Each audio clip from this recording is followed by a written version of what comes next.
Hello दोस्तों, कैसे हैं आप सब लोग। होप कि आप सब लोग बहुत ज़्यादा अच्छे होंगे। आज मैं आपको बताऊंगा कि बीएचयू में एडमिशन पाने के लिए आपको मॉपअप का जो फॉर्म है उस फॉर्म को फिल कैसे करना है। जिनको नहीं पता मैं उनको बता दूं, बीएचयू में पीजी कोर्सेज में एडमिशन पाने की आपके पास में आखिरी मौका है। ठीक है, अब दोस्तों बीएचयू ने अपने मॉपअप राउंड को स्टार्ट कर दिया है। बीएचयू ने फॉर्म भी निकाल दिया, तो आपको फॉर्म को भर के बीएचयू में फिजिकली जाके जमा करना होगा। ठीक है, अब दोस्तों प्रॉपर इन्फॉर्मेशन क्या है, पहले मैं आपको बता दूं फॉर्म को भरना कैसे है, फिर बताऊंगा फॉर्म कहाँ पे मिलेगा, कैसे डाउनलोड करना है, कब जाना है, क्या करना है। तो पहले फॉर्म भरना कैसे है इसको देख लो। एंड दोस्तों, अगर आपका बीएचयू के पीजी कोर्सेज में एडमिशन नहीं हो पाया है तो ये आपके पास में आखिरी मौका है एडमिशन पाने का। ठीक है, अब आपको फिजिकली बीएचयू में आके फॉर्म को जमा करना होगा। ठीक है, तो पहले फॉर्म भरना कैसे है उसको देख लो।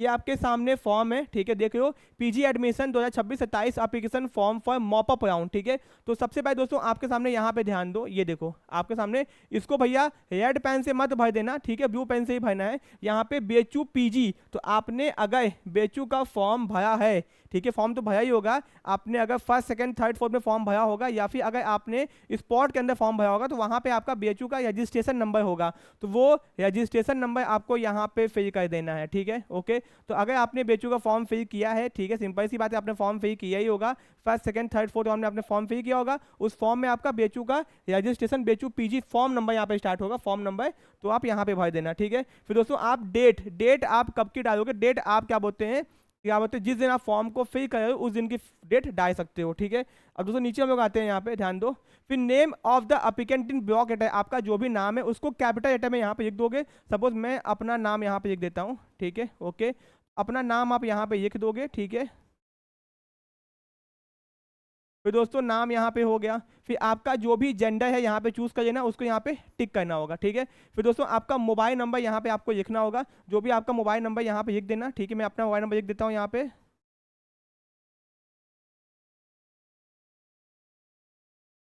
ये कोचिंग इंस्टीट्यूट का नंबर है। फिर आपका ईमेल आईडी, जो भी आपकी ईमेल आईडी होगी, रजिस्टर्ड ईमेल आईडी, वो यहाँ पे आप लिख देना। ठीक है, फॉर्म भर तक जो आपने यूज़ किया होगा, सपोज आप मान लेते हैं दोस्तों, आपका एग्जाम्पल ये लेते हैं,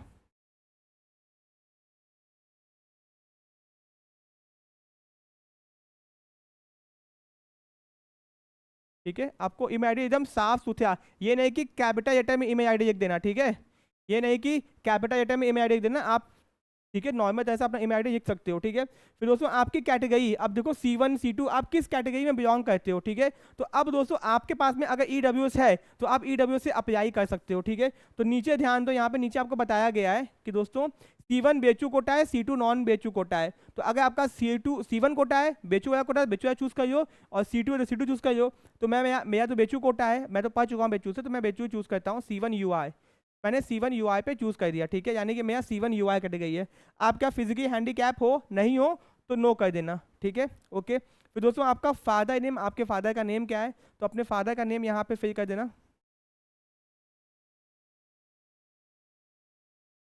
ठीक है,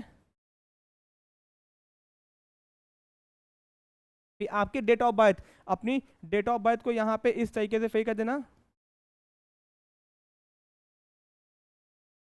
ठीक है, फिर दोस्तों आपका सीयूटी पीजी स्कोर, आपका सीयूटी पीजी में कितना स्कोर आया है उसका फोटो कॉपी भी आपको लगाना होगा। ठीक है, डाउनलोड करके, अगर नहीं है तो बीएचयू के पोर्टल पे लॉगिन करना, वहां से भी डाउनलोड कर सकते हो, और एनटीए के पोर्टल से भी लॉगिन करके डाउनलोड कर सकते हो। ठीक है, मान लेते हैं कि मेरा आया हुआ है, मान लेते हैं 120।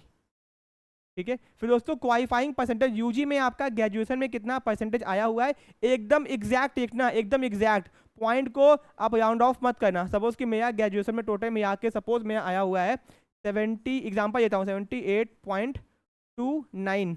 ठीक है, परसेंटेज, तो जितना आया है उतना पूरा लिखना, उसको आगे पीछे मत करना। ठीक है, डिटेल ऑफ डिमांड ड्राफ्ट, दोस्तों डिमांड ड्राफ्ट आपको बैंक से बनवाना होगा। ठीक है, आप किसी भी बैंक से बनवा सकते हो, तो बैंक से बनवाने के बाद में आपको यहाँ पे डिमांड ड्राफ्ट का डिटेल फिल करना होगा। ठीक है, डिमांड ड्राफ्ट का नंबर, डेट, और किस बैंक ने इशू किया है, बैंक का नाम यहाँ पे लिख देना। ठीक है, किस दिन इशू किया गया है, और नंबर डिमांड ड्राफ्ट के ऊपर लिखा होगा, वहां से देख के यहाँ पे लिख देना। ठीक है, फिर किस कोर्स में मुझे अप्लाई करना है, ठीक है, मुझे अप्लाई करना है, ठीक है, अच्छे से लिखना। ठीक है, कोर्स अप्लाइड फॉर, ठीक है, ओके, कोड भी लिख देना। ठीक है, तो जिस भी कोर्स के अप्लाई करना है उसको अच्छे से प्रॉपर तरीके से लिखना, ठीक है। फिर दोस्तों यहाँ पे आपको प्रेफरेंस चूज करना है। प्रेफरेंस कैसे भरोगे, आपने जो पहले भरा था उससे कोई मतलब नहीं है। आपको करना क्या है कि जितनी सीट बची हुई है, जहाँ जहाँ सीट बची हुई है उसके हिसाब से आपको प्रेफरेंस भरना है, क्योंकि यहाँ पे अपग्रेड तो होना नहीं है। तो मान लेते हैं कि सपोज की मेन कैंपस में अगर सीट बची हुई है तो देखिए ना डीएमसी, ठीक है दोस्तों, डीएमसी यहाँ पे चूज करिए ना, डिपार्टमेंट ऑफ मेन कैंपस, ठीक है, नॉर्मल सीट, ठीक है।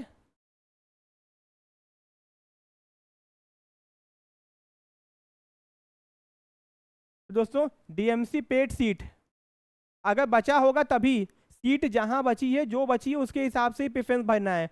यहाँ पे मैं आपको दिखा देता हूँ कि मैंने प्रेफरेंस कैसे भरा। मुझे भैया अगर मेन कैंपस में नॉर्मल सीट बची होगी तभी मैं नॉर्मल सीट भरूंगा यहाँ पे। अगर है ही नहीं सीट तो मैं क्यों भरूंगा। अगर केवल डीएवी में एक सीट बची हो तो मैं केवल डीएवी लिखूंगा, नॉर्मल सीट या फिर पेड से जो भी बची होगी, ठीक है। ओके, तो प्रेफरेंस आप कितना भरोगे, जितनी सीट बची होगी जहां जहां बची होगी आपके डिपार्टमेंट ऑफ कोर्सेज के अंदर, ठीक है। फिर दोस्तों नीचे आपको आना है, फिर यहाँ पे आपको अपना नाम लिखना है, ठीक है। ओके,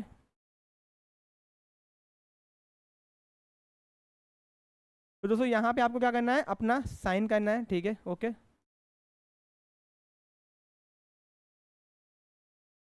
ठीक है, साइन हो गया बस। नीचे आपको कुछ भी नहीं भरना है, नीचे भैया डिपार्टमेंट कमेटी वाले भरेंगे। इस फॉर्म के साथ में आपको अपने क्लास 10th का रिजल्ट, क्लास 12th का रिजल्ट, अपने ग्रेजुएशन का रिजल्ट, अपना कैटेगरी सर्टिफिकेट, अपना बीएचयू का पीजी फॉर्म जो आपने पहले फिल किया था ये फॉर्म तो चाहिए ही चाहिए, अपनी 2 फोटो, कम से कम आपकी 2 फोटो आपके पास में 5 फोटो आप रखना, फोटो खिंचवा के रख लो, 5 फोटो रखना। एंड आपका स्कोर कार्ड, ये सब कुछ आपके पास में होना चाहिए, ठीक है। एंड अपना एक आइडेंटिटी प्रूफ भी साथ में लगा देना, ठीक है।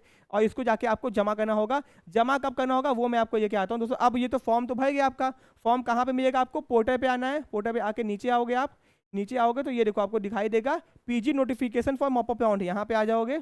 यहाँ पे आते ही आपको इसको खोलोगे तो आपके सामने देखो पूरा फॉर्म ओपन होकर आ जाएगा। फॉर्म को डाउनलोड कर देना, ठीक है, और डाउनलोड करके भर देना, ठीक है। अब यहाँ पे डेट देख रहे हो दोस्तों, 3 अगस्त को बेचू क्या करेगा, वो बच्चे जिनका एडमिशन हो चुका है उनके विड्रॉ करने का ऑप्शन बंद कर देगा, ठीक है। फिर दोस्तों वैकेंट सीट आपको पता चलेगी 4 अगस्त को शाम को 6 बजे।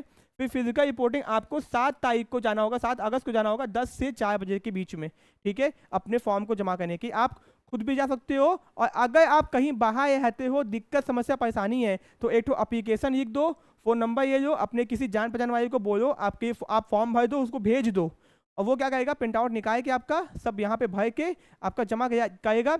आपका एप्लीकेशन भी लगेगा साथ में, ठीक है। ओके, तो दोस्तों ये हो गया आपका। फिर आपका मेरिट कब बन के आएगी, 10 तारीख को आएगी 2 बजे तक। फिर सीट कब अलॉट होगा, 12 तारीख को सीट अलॉट होगा, 12 अगस्त को। एंड आपको 48 घंटे के अंदर पेमेंट करना होगा, ठीक है।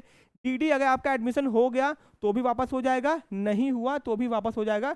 ये आपकी रिस्पॉन्सिबिलिटी है डीडी को वापस लेना, ठीक है। और डीडी केवल एज अ सिक्योरिटी आपसे डिपॉजिट करवाया जाएगा कि आप एडमिशन लेना चाहते हो, वरना होता क्या है बच्चे बस अप्लाई कर देते हैं बाद में एडमिशन लेते नहीं है। तो भैया डीडी उन्हीं से मांगा जाता है जो कन्फर्म है कि लेना चाहते हैं। अब दोस्तों आपको अप्लाई करना चाहिए कि नहीं, अगर आपके कोर्सेज में सीट बची है तो आपको अप्लाई करना चाहिए, ठीक है। एंड दोस्तों इसमें अपग्रेड नहीं होगा, जो सीट मिलेगी वही एक्सेप्ट करना होगा। केवल 2 फॉर्म नहीं अप्लाई कर सकते हो, एक ही फॉर्म अप्लाई करना, 2 फॉर्म अप्लाई मत करना, ठीक है।